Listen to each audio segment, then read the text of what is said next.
याला मंद आचेवर मस्त खमंग असा वास येऊपर्यंत परतून घेऊ। तर बघा इथे आपल्या रव्याचा कलर हळूहळू चेंज व्हायला लागला आहे।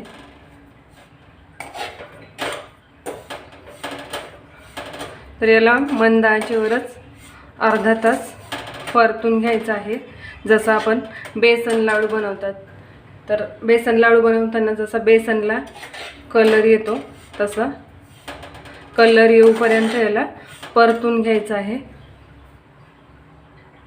तर बघा इथे आपला रवा तयार झाला आहे। तर याला मस्त असा अप्रतिम असा रवा तयार झाला आणि याला मस्त असा खमंग वास येतोय। तर आता आपण गॅस बंद करून घेऊया आणि रवा गॅसवरून उतरवून साईडला ठेवूया आणि पाकाची तयारी करूया। तर इथे मी घेतलं एक पातेला, त्यात घेणार आहे 1 कप पाणी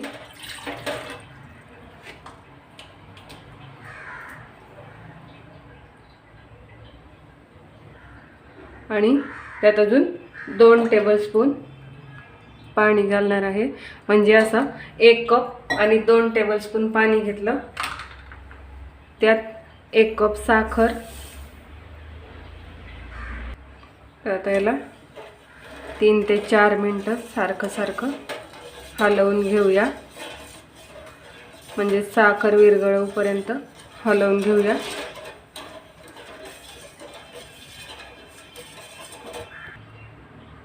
तर बघा इथे आपली साखर विरघळायला लागली आहे। तर याला अजून 1 मिनिट फिरवून घेऊ। तर बघा आपल्या पाकाला जवळपास 15 मिनिटं झाले। तर आपण एकदा चेक करून घेऊ की पाक झाला की नाही। तर मी ते एका प्लेटमध्ये पाक टाकून घेते। तर बघा इथे आपला पाक या प्लेटमध्ये इकडे तिकडे सरकतो, म्हणजेच आपला पाक झालेला नाही। तर याला अजून 15 ते 20 मिनिटं अजून होऊ देऊया। आता आपल्या पाकाला जवळपास आपण अजून 15 ते 20 मिनिटं अजून होऊ दिलं। तर बघा इथे आपला पाक तयार झाला आहे। आता इथे आपण प्लेटमध्ये चेक करून घेऊया। तर बघा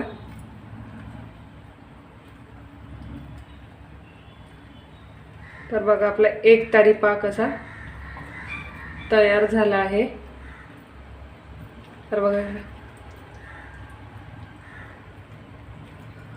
आता आपण गॅस बंद करून घेऊ आणि आता याच्यात 1/4 टीस्पून वेलची पूड किंवा इलायची पावडर घालून घेऊ आणि आता या भांड्यात हे सगळं एकत्र करून घेऊ।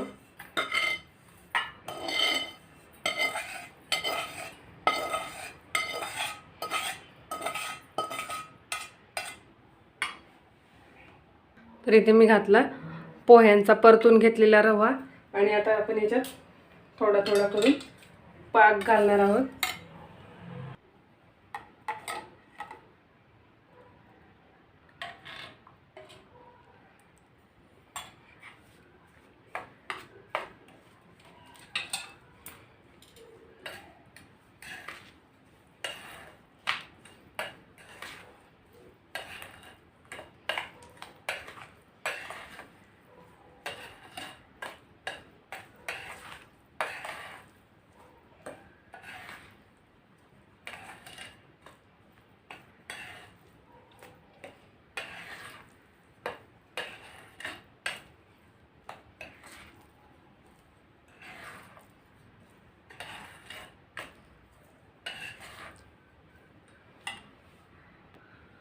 तर अजून आपण थोडासा याच्यात पाक घालून घेऊ। असंच थोडा थोडा पाक 2 ते 3दा घालून घेऊ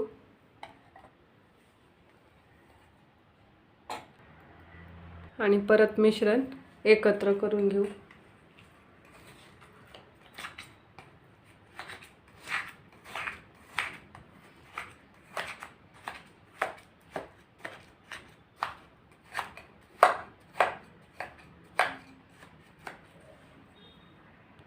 तर बघा इथे आपलं मस्त असं मिश्रण तयार झालं आहे. तर पाक करताना एक काळजी नेहमी लक्षात घ्यायची की एक तरी पाक करायचा, पण एकदम कडक पाक नको. आणि जर कडक झाला तर त्यात 3 ते 4 टीस्पून गरम पाणी करून त्या मिश्रणमध्ये घालायचं. तर आता आपण ह्याचे लाडू तयार करून घेऊया. तर बघा इथे मस्त असे आपले लाडू तयार आहे. आजची ही माझी रेसिपी आवडल्यास लाईक, शेअर आणि सबस्क्राईब करायला विसरू नका. धन्यवाद.